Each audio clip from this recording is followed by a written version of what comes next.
নারকেল নাড়ু বানাচ্ছি। নারকেলটা চিনি দিয়ে রেডি করে নিয়েছি নাড়ুর জন্য।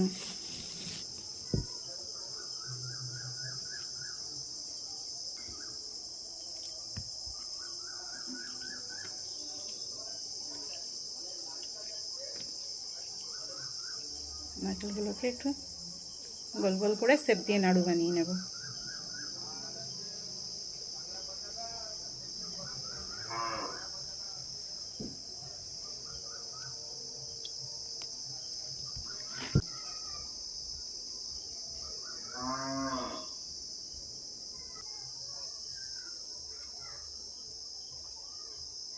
নাড়ু কে কে খেতে ভালোবাসো, কেমন লাগে তোমাদের নাড়ু খেতে কমেন্ট করে জানিও।